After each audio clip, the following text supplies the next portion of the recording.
Hey folks, I'm John Jennings with Royer Labs, and we have a really nice session coming up today. We've got Tim Pierce, the exceptional guitarist, session player, and Rick Beato with us today, talking about how they record electric guitars with ribbon mics and then anything else that they use ribbon mics on. Both of them are musicians with deep backgrounds who've been using ribbons for years. And as a quick introduction, Rick Beato has a YouTube page with over 2 million subscribers that has got some of the most interesting videos on music I've ever seen. I watch it regularly. He's also a producer, engineer, musician. I believe he's got a #1 hit to his credit. A session guitarist who, if you start looking at the records he's played on, you realize it's probably easier to find the records he hasn't played on. He's played on so many. And he's a phenomenal guitarist. He's got a recording setup that's just second to none, where you can capture any kind of a sound and play in any different style you're interested in. Deep musical chops. And the two of them are Rick and Tim are good friends, and really looking forward to them talking today about recording music and how they use ribbons and so forth. So, Biato, good to see you guys. Thanks for joining us today. Well, you know, I can dive in for 2 minutes if you want, and just and then hand it off to Rick if you'd like. Go. Sounds good. I've always used a 57 and a Royer, and those Royers have changed over the years. I took the big plunge and bought a 122V from you guys, and since I've been using that, it's got that, like you described, it's that fairy dust, that little bit of fairy dust on top that you get from the tube and whatever you've done with it or to it. Of course, I've used the 121 forever, and I have a story to tell. Before Ed Cherney passed away, I ended up at Capitol with him on a session, and for some reason I was using a Fender Deluxe. Set the Deluxe in the middle of this huge orchestra room. You know, it's kind of silly when you do that. And then he takes a 121. He puts it back from the actual Deluxe about 1.5 feet at a slant. And I'm thinking, Ed Cherney, you know, he was a very, very confident guy and a very forceful personality, very, very nice. Never do that with it. I always use a 57 heard for decades, basically, right? It's in our DNA. And then the Royer. So that's my open for a room compressed, fat, everything that Tim says, the fairy dust. Where's your cabinet mic'd up? He says, oh, it's down here. So we go in the down below, and he's got a vault, and I go in and I see the 122 and the 57 right there on the cabinet. And so basically I had to get that, and then I had to get this I had to get the Park amp that Tim was. I basically had to copy the exact sound that Tim was using as soon as I walked in. I said, that sounds amazing, I want that. So there you go. Thank you, Tim. Well, thanks, Rick. Yeah, the one drawback of my system is because I have a vault downstairs that I can't see. I can't actually see the 122 glowing. I've often thought that maybe I should put a camera down there just so I can look at the mic setup and display that. But I don't know.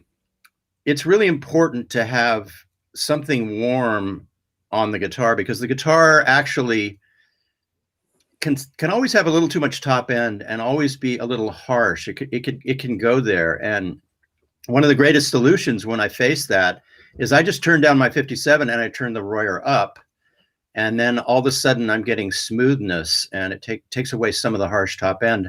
I know anybody who plays guitar deals with that. You go, okay, it's a little brash on the top end, and the Royer cures that. That's one of the other things that it does. Mic placement is crucial, but in a sense, it's kind of a no-brainer. What used to be a mystery years ago is now simply putting both mics kind of where the paper meets the cone. And then some of our favorite engineers like to close mic, some like where the paper meets the cone, and then the Royer right next to it. You're set. You could even bring the Royer in on the cone and just kind of reverse that. And that would work too, because the Royer is so mellow. You get all the harshness from the cone. You know, I think everybody kind of knows that at this point. If you put the 57 right in the center of the cone, it's harsh. So you got to move it to where the paper meets the cone. And even if you're dealing with you know, maybe if you're a producer and you're dealing with a player who's getting a harsh sound, one of the tricks is to move even further away on the paper. And, you know, in the heat of battle, that's a way to make a guitar sound more palatable, is just to take the mic and move it more into the paper. But for me, it's where the paper meets the cone. But you can literally take the Royer and put it on the center of the cone, and it's cool. So the one thing I don't have is I don't have that cool mic stand that combines the both of them. Are you guys going to talk about that? I have that, and I use that all the time.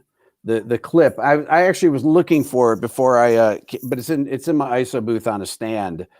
But I've used it in videos where I am comparing mic cabinets, guitar cabinets, because it's easy to move and place in the same spot on a different cabinet. I basically will mark the edges of the cabinet and then move a second cabinet in, mic the same speaker relative, you know, and it's easy where nothing really moves. You keep that exact position of the two microphones in relation to each other. And that was a great invention. I can't believe I always used on snare, I used like a small diaphragm condenser, a KM84, an AKG 451, along with a 57, and I would blend those.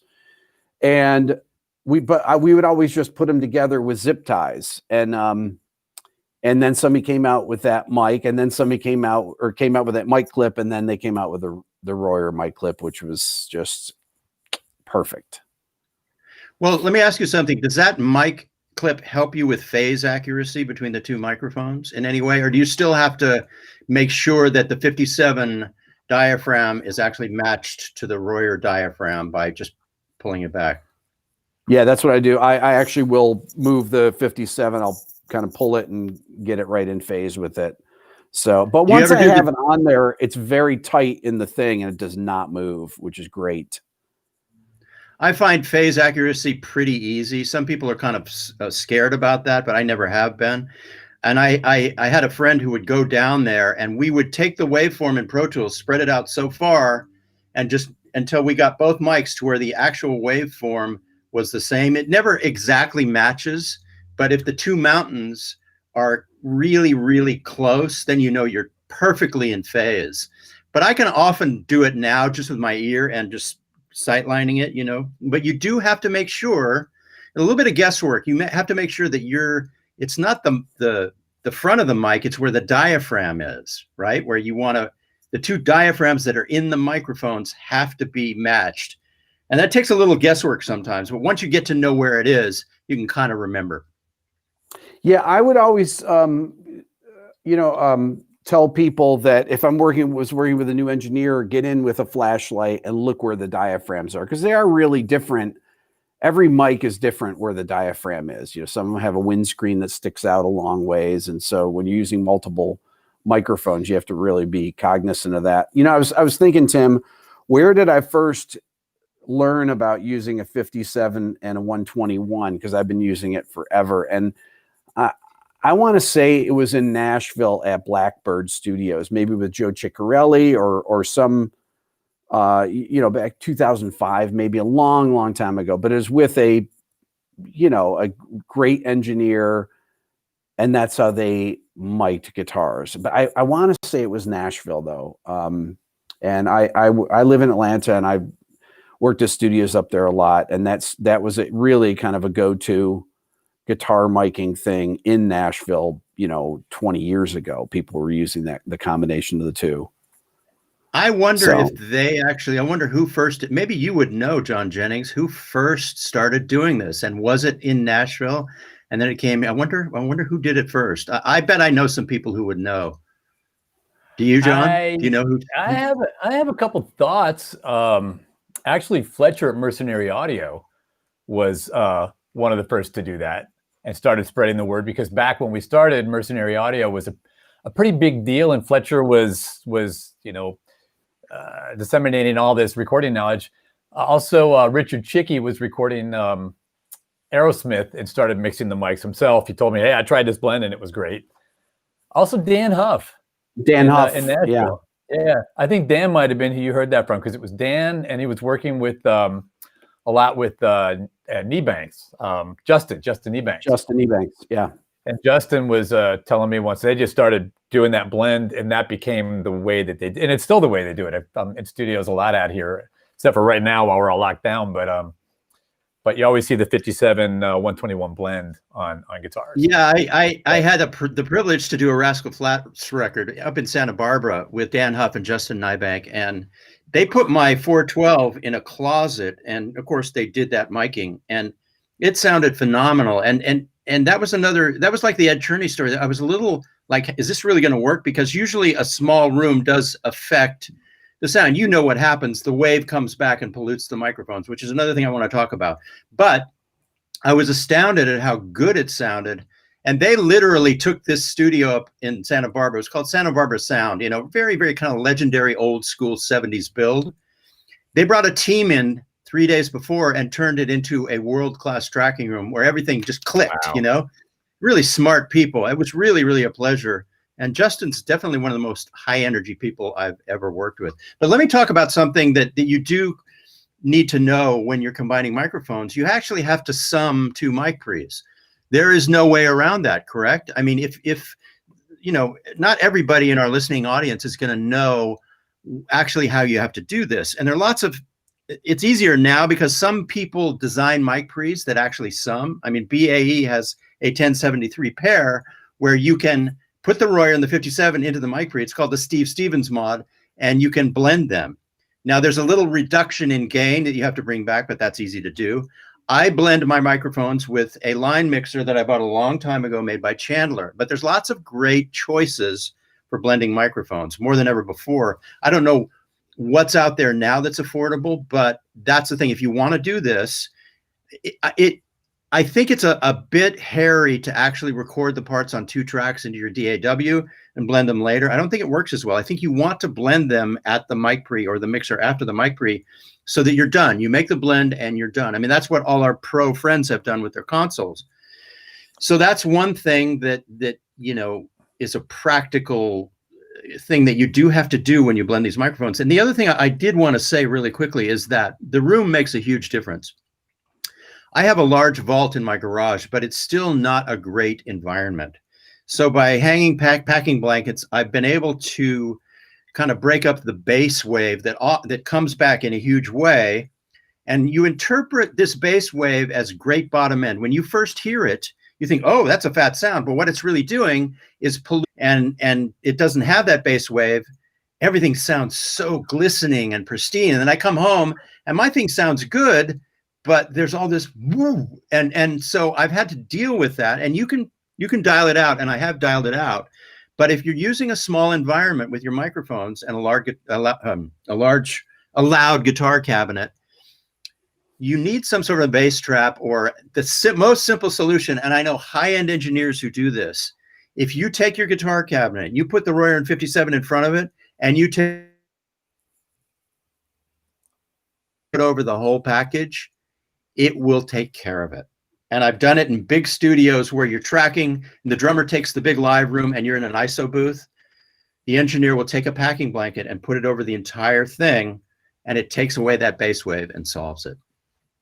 Nice. Tim, I have 5 huge pieces of foam that's probably 6 inches thick that will actually become a vault. So I can put it around the cabinet or around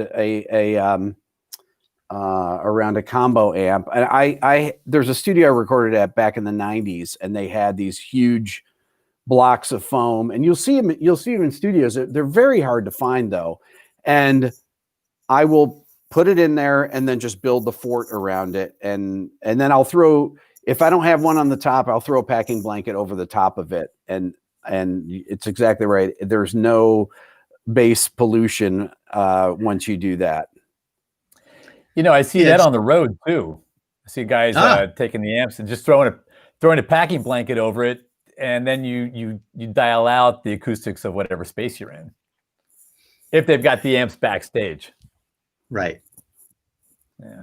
Yeah. I like looking at stuff, and it takes away your whole pleasure at looking at the rig. That's my only thing with it. When I go out to my booth, I go out there and go, God, I wish I could see that old Marshall cabinet and these beautiful microphones.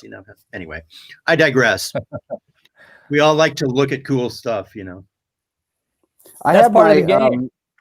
I have my main ISO booth where I track guitars is right off my control room, and it's a floating floor, and I have glass, double doors, and I usually will put the foam in front of the door so I don't get any reflection off the glass there, and the room's very, very tight. There's no real weird bass frequencies in it, and I like being able to see. I like being able to look through and just, check the setup out, and I can turn, I can put a Plexi on 10 and you can't hear it through the wall. I mean, even though it's only about 15 feet away or so, but through the two doors, That's it's a real very deal. close tolerances. Yeah, it's very isolated, and it's just nice to not, to be able to walk in there and move something around if you need to, if you have to just kind of tweak a mic or something. But now with that stand, Tim, that is just, or with the clip, it just made it so easy to deal with having those things on. So I typically will just I'll leave the 122. And I'm so glad that when I saw yours, that I got the 122 after. It just does add that extra sparkle along with the 57.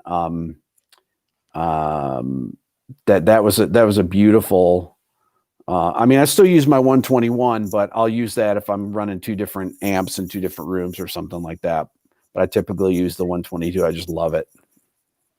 Yeah, it is. It is definitely worth the money, and I'm happy that I actually bought a second one too, because I have a new Marshall cabinet that's used to be Todd Rundgren's, and it has the old 25-watt speakers, and it sounds great. And I'm gonna put it on that. I just haven't got to it yet. But I also need to get a couple of those mic clips. So this is my ask right here. I need to get a couple of mic clips. Note to I'll self. I want to say I They're got it coming. before they even put it out. Or I mean, I got it right when they put it out, but it was back ordered for a while because everybody thought, oh, we need to get this. It was just and yeah, I remember when you got it, and I just, we get so busy that you forget to actually remember that this thing could really help you. The other thing I want to talk about really quickly is that I think in your case and in mine, we don't actually do endorsements per se. There's no, my association with Royer is I truly use the product and I pay for the product, and it's a great position to be in because my income comes from my session work and my online subscription and my education subscription. And so that frees me to actually have these pure relationships with people. So, it's important sometimes that everybody know that we actually use these things because they're life-changing to us in the actual sounds that we make and what we create. And it's often better for me to pay for something than to deal with all the ramifications. Well, it's always better than all the ramifications of any kind of a fee or an endorsement. So just in case anybody's wondering, it's something.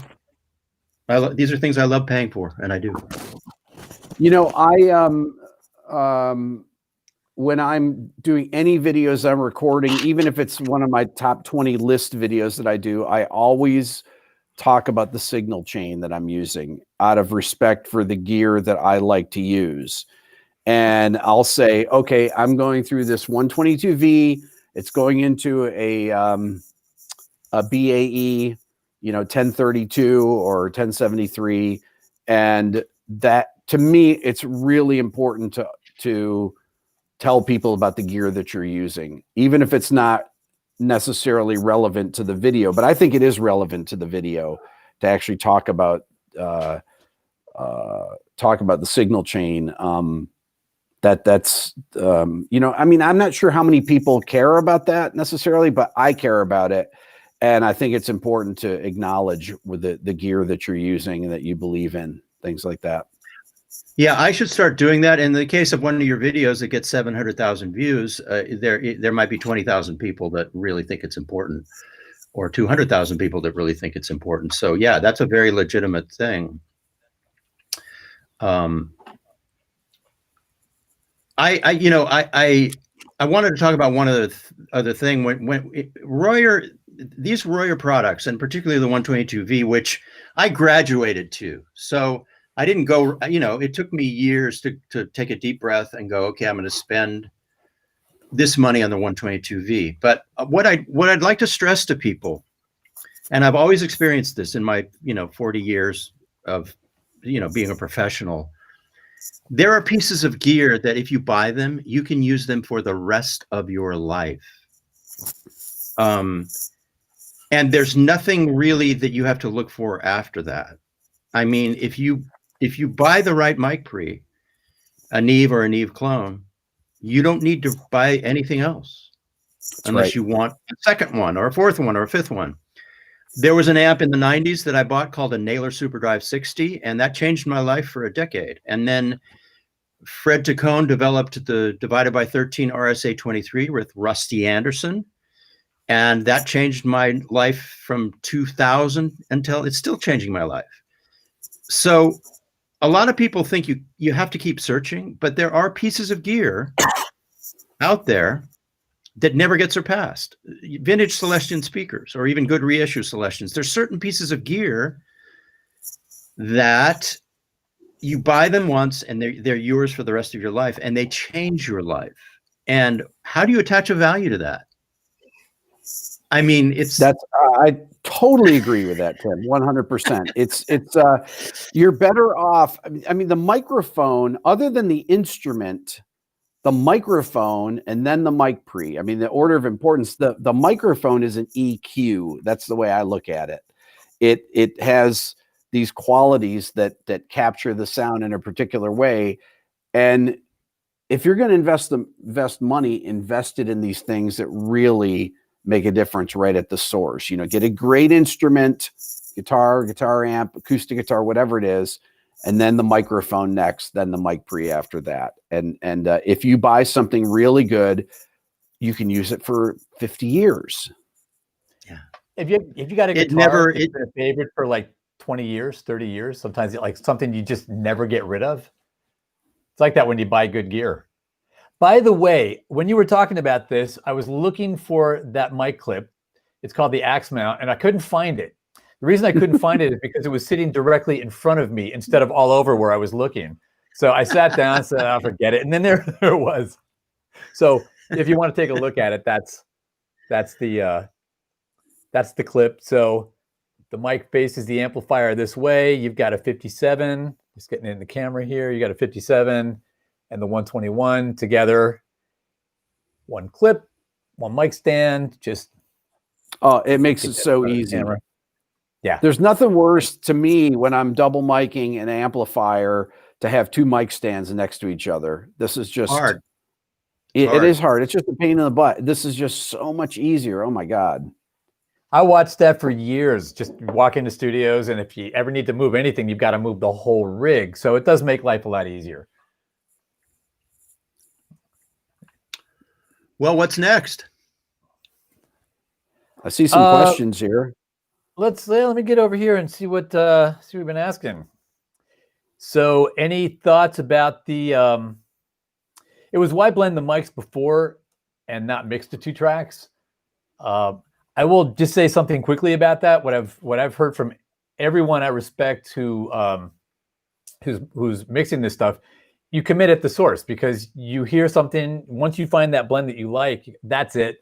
Commit to that instead of passing that down the road to either the day you mix and you've lost that initial energy, or passing it off to someone else to mix who might not feel the same way.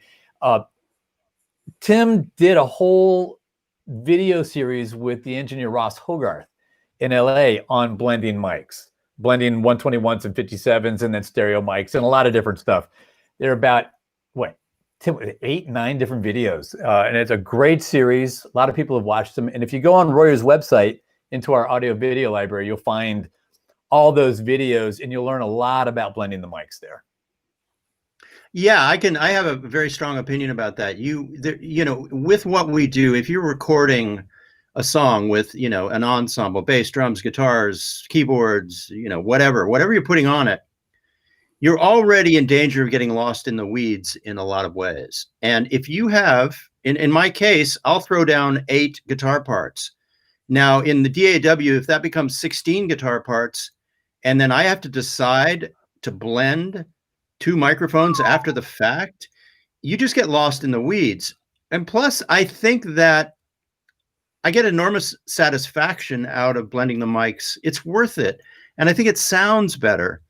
And in the moment, you know exactly what to do. I mean, having too many options, I think there's a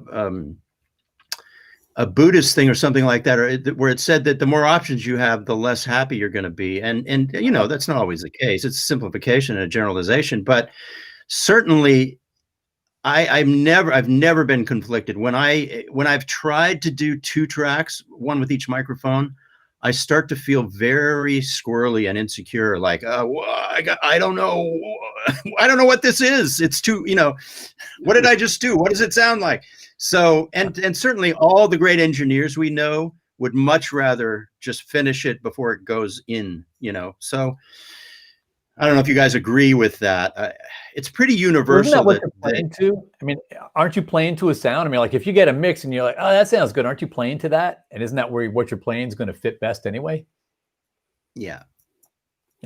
I like to have. I know with your setup, Tim, you have, with your Chandler, that it goes through another set of transformers too. That when you're blending these, and anytime that you can add harmonic distortion. I have a Neve summing mixer. I have a few different summing mixers that I can use that have transformers on them that I can blend mics with. And to me, sometimes I'll blend the mics and then I might go through another EQ, or I might go through a compressor just to add color. I might go through my LA2A, or, you know, I might go through another, you know, even after I've gone through my 2 BAEs, I might go through a 550A or something once it's been summed, and just maybe add a little bit more sparkle on it or something. And I just like cascading through those different transformers, and I think it just adds some harmonic complexity to the waves and to the sound. And it just, to me, it sounds better. If you then bringing 2 tracks into Pro Tools and then just mixing it in Pro Tools. Yeah, I have a great story about that I can tell really quickly. I bought an old Ampex. It might be Ampex. It's over there, so I'm not going to walk over and look at it. But it's old silver thing with 4 knobs. It's 4 mic pre's, and I bought it from a friend of mine. You know, I waited like 6 years for him to sell it because he got a bunch of new Neves. And by mistake, I actually double mic pre'd my guitar sound. And it sounded amazing. I mean, I was hooking it up, and just by mistake, I hooked it up to where I was going through double mic pre's. It sounded amazing. And I remember once I was recording a vocalist when I tried to be a producer for 5 minutes before I realized that was not the right job for me. I recorded a vocalist, and putting the vocal through 2 1176s, that was the way. It was crazy how much better it sounded. So that's just a version of what you're talking about. I have experienced that. That's amazing. Did you hit those vocals much with those, or was it just passing them through the units and picking up some of the vibe of their electronics and their transformers? I don't remember exactly how they were set, but it was immediately obvious that it made the vocal, you know, it sounded like a Beatles record or something. I mean, it just sounded like, or, you know, the records we were loving, you know, back then in the 90s. The 90s are back then now. Wow. You know, just that in your face, like whatever, Sheryl Crow, whatever was around then, where it was just that warm, fat, dry thing where the vocalist could actually whisper or yell, and all of it was just perfectly balanced and right in your face, you know, recordy, as we call it. Recordy. Call it recordy. Nice. I've used 2 compressors on vocals for years. I like the sound of an optical compressor first, just to kind of slow down the transient, then hit it with something that'll grab it faster, like they're singing, you know, really loud, and it just kind of will duck it down a little bit. But having the optical one that just, you know, I just think it kind of slows it down, kind of puts the brakes on, and then occasionally you have to just slam those brakes on with the 1176. And I think that I love the sound of using two compressors chained like that for vocals, especially. That's cool. I just learned something new. Thank you. And also the idea of possibly hitting a couple of pre's, that's pretty cool. I'm kind of I got to try it again because it was crazy. It was so good. It was so good. Nice. I'm kind of a fan of doing the 57 and the 121 into a Chandler TG2. So one into each side, and just for rock and roll, to me, that's such a great sound. Through a couple of pre's and see what I get. I've actually gone through pre's. I've come out of I've come out of a Neve and then gone into I've got these Burl B1 mic pre's. I've got B1s and B1Ds. The B1s are nickel transformer, B1D is iron transformer. And I love the sound of those. I was experimenting, and to me, they just had the clipping that you could get from it sounded like tape. So I called Burl, this is years ago in the early 2000s, I called and talked to Rich Williams, who owns Burl, and I said, hey, could you make a summing mixer with those nickel transformers? He goes, well, as a matter of fact, I have the parts for one, for a 32 channel summing mixer, and it's just in a regular steel box, but I'll build it for you. And he custom built this, which eventually became the Vancouver, but I had the first summing mixer that he made. He only actually hooked up 24 channels, but when I would go in and, break out my stems to 24 channels, and then he had these, you could take the transformers in and out, but you put those transformers in and it just sounded amazing. It just, to me, that transformer clipping sounded like a tape machine. And I love the sound of that. We're big fans of metal. I mean, you go through transformers and you're moving into physical space. You're moving into electrons being affected by material. And it sounds so good. How do I get that great old sound? Well, try this plugin. No, it's like you get things going physically through well-designed materials, and you can get some beautiful sounds. We've got a few questions sitting here, and I just thought maybe we could hit these. One of them was the advantage of an active ribbon mic over a passive, and we were talking about that. Like most ribbon mics are passive by nature, and Dave Royer and Rick Beato designed the first Bantam-powered 120 ribbon mic with the 122. And a quick story for you guys: the 122V, which you both gravitated to, was really designed as sort of a testing grounds for the 122. Dave was not satisfied with what we were hearing in the 122. I thought it sounded great, but he designed the 122V and said, "Now I've put a perfect head amp on this ribbon. Let's compare the two." And we're like, "Oh yeah, the 122 still needs some work." So that was sort of something we used to bring up the level of what the 122 would eventually become.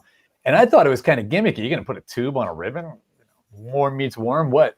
And Dave basically said, no, it's not warm. A tube is not there to warm this up. It's just there to be a perfect head amp, a perfect environment for that ribbon. And there's no restrictions of 48 volts on the circuit. I can do whatever I want to do. And it was Dusty Wakeman who years ago said what you just said in the beginning here, which is that it's like, how do you explain a 122V? It's like you take a 122 and you sprinkle some fairy dust on it, and it's just there's this thing happening. Do either of you want to take a stab at that difference between the passive and the active ribbon mics, or do you think we've nailed that already?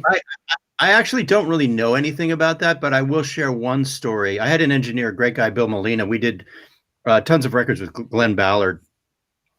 He said, you got to buy this AEA mic pre because it's designed for ribbons, and it will wake up your Royer 121 like you've never realized. So I bought this little plastic stereo mic pre from AEA, and the ribbon through it really, it kind of woke it up. So my question to you, I mean, Rick, you could probably answer his question better.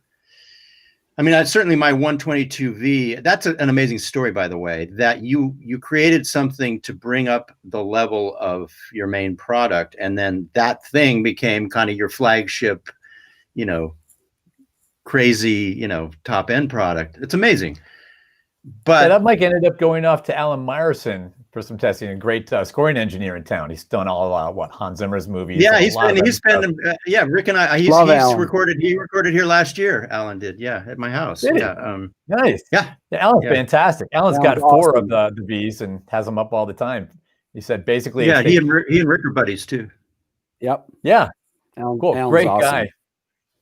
What he said about the V's is they have more reach than the unpowered ribbons. Like he's hearing things further back in the orchestra. You get a greater sense of dimensionality. I mean, the whole reason we did the active ribbons to begin with is because when we started, the passive ribbons needed a lot of extra level for things like acoustic instruments. And the pre's had all been designed around condenser microphones, so they didn't have a lot of gain. That's right. And the phantom powered mic had 13, 14 dB more level, so you could use it on acoustics and vocals and things that you might not have enough level in your pre to record with the 121. However, most pre's these days, because ribbons have become so ubiquitous, I mean, there are many more ribbons out there than when we started. We were kind of the only game with some AEA recreations at the time when we started, and some of the older ribbons like Coles 4038s were still available, but most people weren't using them. And so they start spreading, and now more people are making higher gain preamps that have good usable level. But that's where that came from to begin with, and a lot of folks are still picking that up. The transformer, just a quick technical note, the transformer in a 121 is called an IE core. Great sound. The 121 is what it is. We moved to a toroidal transformer in the 122 and the 122V. And they're a little more open sounding. It doesn't really change the frequency response, but you get maybe the transient response a little faster, and so you get a little more openness and the highs. And so there are times when that's a really nice sound, and other times when the 121 is just dead right, say for electric guitars or trumpets or things. Well, most of the great guitar sounds we hear on records are through a 57 and a 121, so that has not changed. I mean, and I love the 122V because I went further. You can get a sound out of anything, and most of the great people I've worked with, it's like it's transportation. It doesn't matter what you use to get the sound. It's, your commitment, your enthusiasm, your inspiration in creating the sound, and that could be with anything. So the R10 or the R21 or the 121 or the 122. I mean, I'm thinking about this right now. I used my 121 through that AEA mic pre that was not expensive, and then I used a 57 through an API for years. Really? I forgot. Yeah, I used that the 120 through this because Bill Molina said this is the one for your Royer, and for years I used it. But now you're right. Now I can use my Neves, and it's all been worked out. Now there's a lot of stuff available to where you don't have to get a custom ribbon mic pre. There is, and we actually addressed that issue recently too. There's a lot of these inline boosters that are out there now where you can plug a dynamic mic or a ribbon, a non-powered ribbon mic into this thing, and you'll get 20, 30, 35 dB of lift. You guys make one? We do. Most of them, actually, all the other ones on the market are using FETs, which is kind of an inexpensive way to get there, but the highs get kind of crispy. It sounds a little, I don't know, it's crispy. Anyway, we designed one that's built more like the front end of a high-end mic pre, and you really hear that the highs are nice. In a couple different steps of gain, 12 dB or 20 dB. So you can plug a 121 into that and get the level. It's not the same personality of the toroidal transformer you get in the 122 or particularly in a 122V, but it's a great way to get extra level. And something like that does wake up a mic because the mic is seeing a different sort of an input on the impedance and lets the ribbon breathe a little easier. Ribbons, passive should I ribbons get that? Really, what's that? Do I need that now? Yeah, you do. I'll send it one to you. Okay. I will purchase one of those. I would need, if I used an SM7, for example, very low output mic, that you need that extra gain. And when you turn up these, historically you turn up these mic pre's to, with the 120, 121, and then you end up getting noise from the mic pre because if mic pre's are older or whatever, it can be noisy once you crank up the gain like that. So it is it was nice, you know, when you guys came out with the 122, that kind of eliminated that. And now with your booster that you have, do you have that right in front of you, John, or not? I wish I did. I don't. It's the one thing I did not bring out. But one of the reasons we did the booster was because like the 121, it was pretty close there in terms of having enough, enough output to get along with most pre's these days. But then we came out with the R10, and the R10 is 5 dB less sensitive than the 121. And that's, I mean, it's got headroom for days. At that mic, you can really smack it. Yeah, I've got one. There's the R10. And it's a $500 mic. It's $499 as opposed to like a $1,300 121. But with that lower level, especially for people at home, recording at home, you really need some extra crank to record acoustic instruments. And with the D-Booster in line with this, it's really nice for acoustic guitars and fiddles and things. But then on the electric guitar, you can stomp it. I mean, Dave Grohl, Foo Fighters were out for 2 years recently, and that's the only mic on Dave Grohl's cabinet. And on the second guitarist cabinet, and then the third guitarist had a 57 121 blend. But I saw them in concert. I paid for it with my hearing. It was so loud, but it was so good. And you know how energetic that band is. Grohl's just so loud. And that was the only mic on the cab. And there was one mic on that cab for the entire tour. They never had to send it back for re-ribboning or anything. It's quite tough. So it's kind of cool. But this is the reason we designed the D-Booster. It was like, all right, people at home who want to record acoustic instruments, they're never going to find a pre without spending a lot of money that's going to get the level up. So get the D-Booster in there, and there's plenty of gain. I did not know that, and that's a great testament for that microphone. So any other questions? Let me take a quick look. And by the way, for folks who were wondering about the 122V, I've got a pair. They're out on loan right now with a friend, but I've got this early one. Look at that. It's a gold-plated one. They're not all gold-plated like that, but there's a 122V. You've got these little fins cut into it for heat because there's a tube in there. You see a little tube glow in there that Rick was talking about earlier. That's the B. Let me get over to the questions. Someone was wondering if a 122 will fit into the axe mount. Yeah, it'll definitely fit. Here's one as a home. I was wondering that, and I just didn't ask. Yeah, I think the mics are exactly the same size, actually, aren't they, John? 122 and 121 are basically the same size.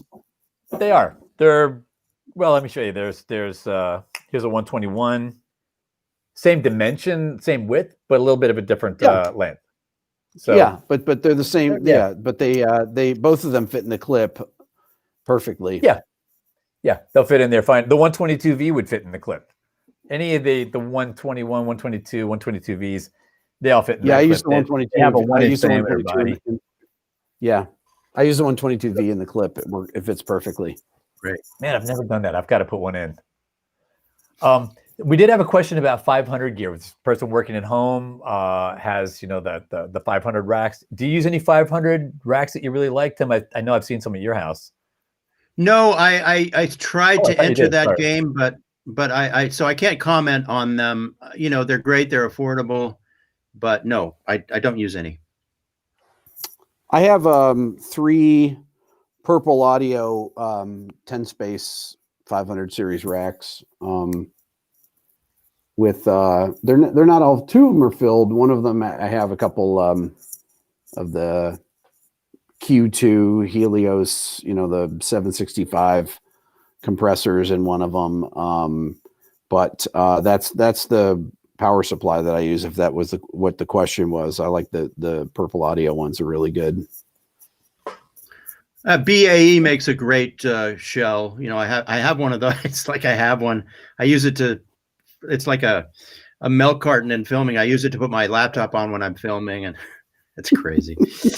I hate to admit that, but I bought it like 7 years ago, and I never went I'm going to do this. I'm going to get lots of cool 500 series gear, and I never did it. So, funny.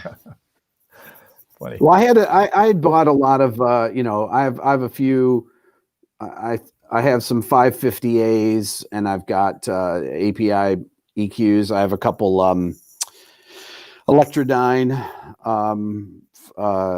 EQs and Electrodyne mic pre's and things that are that I like to use on particular instruments, for recording, if I'm recording drums or whatever. And I like the 500 series, even though I have most of the time I'm using my Neve mic pre's or BAEs or Neve mic pre's. So, I mean, if I track guitars, that's what I use. I mean, I don't plug anything else in, but when I'm tracking a full band, then I bring in the 500 series stuff. If I want extra EQs or whatever. Cool. Guys, we are actually out of time. We've actually run over a little bit, which I kind of figured we'd do. I could probably keep talking with you for like another hour. This is, or more. You both have so much information, and man, I really appreciate you joining us. There are other questions, not many. Somebody's asking what headphones I'm using. These are some ultrasounds that I had from years ago, open back, so I can hear a little bit of the room. And there are a few questions about recording acoustics and things. I'll answer those in the chat. But Rick and Tim, man, you guys, it was so great to have you both here today and get into how you record electric and then, get into some other things. I really appreciate this. It was so much fun. And let's do it again sometime. Thanks, yeah, it was John. Inspiring. Thank you. Yeah, let's do it. Awesome. Bye, everybody.